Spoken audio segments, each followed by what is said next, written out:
the privilege and honor of introducing our speaker for today. I have known Joan for many years. Our paths have crossed multiple times. Joan, who we lovingly call Joni, attended Fresno State, receiving her BA degree in speech communication. She went on to Pepperdine University, receiving her MA in education administration. Southern California became her home for several years, where she taught elementary school and later became a special event coordinator in Beverly Hills and Hollywood, creating events for celebrities, studios, politicians, and private individuals. Wanting to live in a hometown atmosphere, Joan later returned to Fresno. She returned to teaching elementary school and retired as an elementary principal with Fresno Unified, having had 29 years of service. She has served on several nonprofit boards in the community and is currently president of Christian Business Women of Fresno, CBWC, which you guys are attending today. Joan has been married to David Sandlin, a former Bullard Knight, for 25 years. She says two opposites truly found each other. They enjoy sharing life together, which includes their travel, faith, much fun, and laughter. For the last 10 years, she has felt called as a motivational speaker under her ministry, Joyous Journey. The past year, she has felt a strong call by the Lord on her life to return to a business she started years ago, and it has progressed into the Institute of Etiquette and Protocol.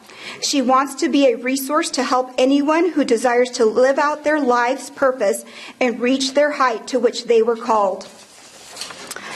Joan speaks at retreats, luncheons, and conferences, and recently the Bradley Publishing Corporation, who helped launch Chicken Soup for the Soul and Men Are From Mars and Women Are From Venus, consulted with her on their corporate branding. And so what we're going to learn today is important so that we can go out and do the things that we are supposed to do right now in the season of life that we're in.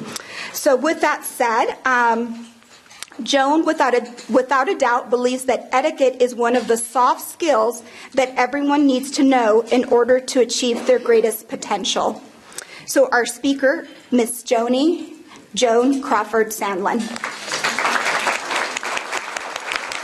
And let me share with you why I've really taken up etiquette and started the Institute of Etiquette and Protocol. Why have I done this now? Well, my background, I was born in the South. I'm a Southerner. And every Southern child, hospitality is a very big thing. And so in every house, there absolutely was a Bible and a book of Emily Post on etiquette. I'm sure of it. I'm absolutely sure. Because if every parent did not teach their child propriety, then it was looked upon that that parent had not done their job. I can remember one particular party that I was invited to when I was young. I was 7, and my town was very small, 350 people. I lived in the middle of just blankets of white cotton fields. And even though it was small, there always were barbecues, socials, or birthday parties. So I was invited to a birthday party by a childhood friend, and I later found out that it was to be a formal dinner party. And my parents took me to the party. We were driving in the car. I remember going down this long lane of beautiful trees. And when we got to the end, the trees parted and, oh my, there stood Tara. I half expected for Scarlett O'Hara to come out of that home and greet me. It was one of your classic Southern plantation homes. But instead of Scarlett, it was a gentleman who had on a white shirt coat, white gloves, and opened the door for me. And my parents said goodbye, and I went out and into the party. Well, I have to say that my parents did well, because the only time that I faltered was when I had to wait for everyone to sit down. I didn't know where to sit down. And so I had to wait for everyone to take a seat because I was 7 years old and the name cards were written in cursive. And I had not learned that skill yet. But I had a wonderful time. And I remember that everyone there was respectful, kind, just proper behavior. It only took the host and hostess to manage 20 children, and no parents were invited. So I had just a wonderful time being there. In fact, to me, that was paradise. Just everybody in control in a beautiful, beautiful time. Fast forward now, I'm in my 20s, and I live in Newport Beach, and it's my early years of teaching. And I would go out to dinner quite often and dine, and I would notice that people my age were uncomfortable dining. And so each time I went out, I noticed that particularly girls on a date, and boys too, they were uncomfortable with that singing of how do you order and all that. And also picking up the utensils and what do you use. And so I thought, light bulb, aha, I would start etiquette classes. In my first class, I had a pastor and his wife, an attorney and his wife, and 2 teachers. Well, we know that the pastor knew he was going to dine out every Sunday with a family. So he wanted to make sure that he had this down well. And the attorney, a man on his way up in his profession, he wanted to make sure that he had everything straight. And the 2 teachers, they just wanted confidence. And also they wanted to take it back in their classrooms. Well, my ability to coordinate parties came into good stead when I was hired by MGM Studios in Hollywood to start doing parties for them. And one of the very first parties I coordinated, I will never forget, because I got the first, oh no. Well, it was a gorgeous event, if I say so myself. And yes, it was. And all the who's who of Hollywood came to this party, given by a celebrity. And we drained the swimming pool, we scaffolded it and put the dance floor on top. The food was abundant. It was just gorgeous. The grounds were gorgeous. And then all of a sudden, bam! Well, I noticed that one of the party goers had gotten totally out of control, was intoxicated, had knocked over food stations, and had gotten sick at the event, and was yelling, so angry. Well, it just ruined the whole event. It was so glorious and beautiful, and that just ruined it. It stopped everything. And that was my first time to understand that behavior wasn't always well for those that were under the stars. Fast forward to my days as an elementary principal. One day I'm sitting in the office and I hear the door go bang in the office. And I hear my name called most irreverently. And so I think I have to take care of this. So I go into the outer office, and there I'm standing face to face with a mother who is very out of control. In fact, she takes the counter, all the materials on the counter, and just knocks them over violently. She was just totally out of control. And so discreetly, the police were called. And she was very angry because her child, who had been suspended for starting 3 fights on the playground, was being suspended, most likely going for expulsion. And it was all the school's fault. And we were to take care of it. And, of course, she was just totally out of control. And I look back on that, and I went through many experiences like this, again, where people do not have the good behavior and are not accepting that I take care of my child, and my child will have good behavior, and if not, I'm the one in charge, not you. And again, it's paradise. I saw paradise fading. I am just inspired once again to teach etiquette and protocol, and this is my mission. I have no doubt the Lord has called me to do this. And one, I want to help people that do not know etiquette at all, and they're just realizing, you mean people will listen to me if I behave better? Yes, I want to help them, or I want to work with companies, corporate companies, that want to make that first wow impression and have it their lasting impression. I love doing that. And then I want to work with a person who perhaps is working in a global economy, and they need to know how to eat like a European, and they need to mix and mingle like a head of state, and also, they need to build relationships. So I want to work with them. So let's get started. We're going to do some refreshing of etiquette skills here. It is our class. It is Etiquette Class 101. So first and foremost, remember this, that all etiquette, if it's done out in public, is business etiquette. Because you are being watched publicly all the time, and it reflects on you as a person, it reflects on your company. So all etiquette. First thing I want to mention to you, and it's very basic, and you think, oh, that's just so basic. But if you don't have this, you're really missing out. It's called self-presentation skills. And self-presentation skills are, within the first 7 seconds, a person judges you. And so they don't know what knowledge you have, they don't know your background, your job, anything. But within 7 seconds, they have judged you.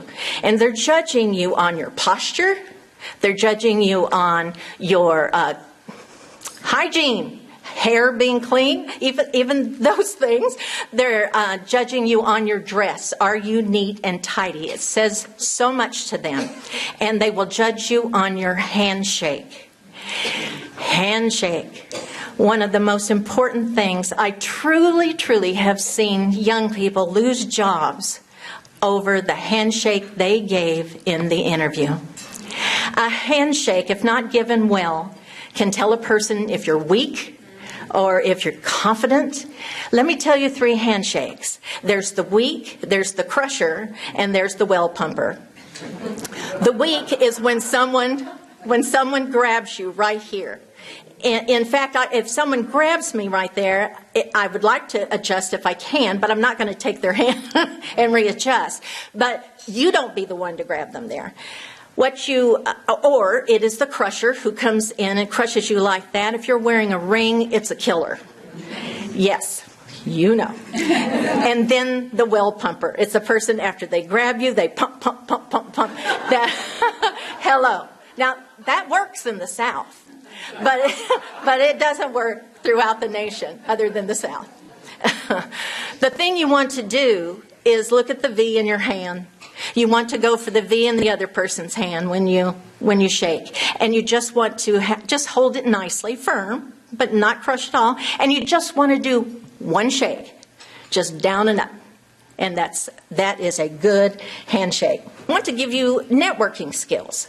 Now, all of us go to meet people so that we can make contacts, and it increases our business. So at a networking opportunity, we had one at the beginning this morning, but there are networking opportunities that are throughout the city where they set it up. They have a beverage table, they have a beverage table and food table, and it's just come and meet. Have a strategy before you go to the networking session. Have a strategy. What's your purpose in going? First of all, if you don't have energy and you're not up for it, don't go, because you want to represent yourself and your company well. So when you go, have a purpose. And then, do you want to get 10 cards and that's enough and go home? Are you doing a database? Are you wanting to only find insurance people? Just what is it? Make a plan. After that, you walk in the door and you survey the room. There's no reason to rush right in. Just survey the room, see who's there, and make your plan. Who are you going to walk over to first?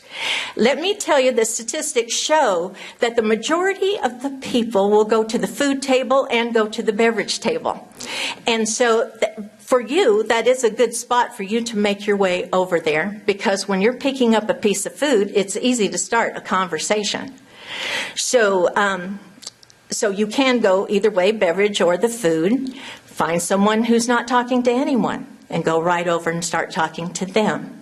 Do not give your card unless they ask for it. So it is something that they must request before you do it, unless someone has said that they needed their roof done, and you know that you say, I know someone who can help you here. Give me a call and I'll give you their number. Just so there's a reason to do it. And you should stay with the person about 7 minutes in a networking session. About no more than 7. It really isn't the time to conduct business. So about 7 minutes. Never, ever leave them alone. You don't say, well, it's great talking to you, bye. If they're standing by people, then you know they can talk. What you want to do is segue. Either someone comes along, you can say, oh, Rosa, have you met Cloranne? And then they can talk and, yippee, I'm gone. Or a good way to do it is you can say, oh, Bill, I'm going to refresh my beverage. So would you like to too? And at least then he can go over with you, and then right there at the table you can introduce them to someone. So, and if he says no, then you can leave. You can leave him because he had that choice. I want to go through dining skills with the group, not a lot of them, but just a few. We all attend so many banquets, and we all seem that we're learning from different etiquette books. So there are just a few things that I want to share with you. So the first thing is, of course, is that if a person paid for the table, if, say, a big fundraiser, whatever, if the person paid for the fundraiser for that table and invited you, they're the host and hostess of that table. So when you come, we really aren't supposed to say, oh, I want this seat, and put down our purse in that seat or whatever. We really need to wait and see where they want to sit us. I know sometimes, people have invited people who are new to the event. Well, they want them sitting right by them, and you don't know that. So just wait until the host or hostess comes to the table. In fact, don't even go to the table if they aren't there. Wait till you see them in the area, and then you can go and say, where would you like me to sit? And they'll tell you. And then, of course, let's say everyone is seated. Then the next thing we are going to do is, once you are seated, you may take out your napkin and put it in your lap. Okay, you can all just do that on your own and put it in your lap. But you wait until the first course comes, and you do not take a bite until your host or hostess takes the first bite. And so, you just sit there and you go, when are they going to take that first bite? But I bet we've all done that. But you just wait. You just wait, and they will take the first bite, and then you can all just start. Now, also, when you're seated, let's say the salads are down like they were now. Salads are down. Okay, the salads are down because they're trying to put salads in the whole banquet hall. That doesn't mean they're down, now let's eat. So again, you wait until everybody is seated, and then when the host puts his fork either on the plate or he or she takes the first bite, then you may eat also. Now, the things like this today that are on the middle of the table, we start passing. So immediately after that first bite, like the bread can be picked up, the butter can be picked up, whatever is in front of you, you may pick up, and it's to be passed to the right. It goes around the table counterclockwise, passed to the right. And let's say I started the bread. Okay, I know that everyone has been served the bread when it comes back to me, and I'm the one to put the bread down. This is technical, but you might be interested. A lot of times we don't have room here, but when you pass something, you don't hand it to them. You put it down, and they are to pick it up and go with it. So each time it's down, up, down, up, down, up. But we can't, and don't worry about that because we really can't do that because we don't have room. But when you plan Thanksgiving, make yourself some room, and then when you have the mashed potatoes, you put it down for them. And then they pick it up and do what they want. The butter plate may also become your trash plate. So if you have a piece of straw, whatever, you put it in the butter dish, butter plate. Your own, please. Good, Dot. Okay, the silent code is if I'm resting, I'm eating, I'm talking. The silent code is here's the plate. It's in front of me, and I rest my fork. That's the center of the timepiece, and I rest my fork here at, let's just say, 4:20. But the knife is always at the top of the plate, and I always say cut your throat because people will turn it out. If you remember, cut your throat. So it goes toward you. That's a rest. Okay, don't take my plate. I'm just talking. Okay. Now, if you are finished eating, you put it at 3:15. I know you've heard other things. This is the 3:15. This is kind of hard. The knife goes toward the fork like that. And it's at 3:15. And that means you may take my plate now. So, and most waitress staffs should be trained, and I think most are, but we're not giving them the code. And just quickly, your napkin, you open it up, and you're going to put the open edge toward your belt. And the reason for that is because, discreetly, when something falls from your mouth, you're going to just do corners.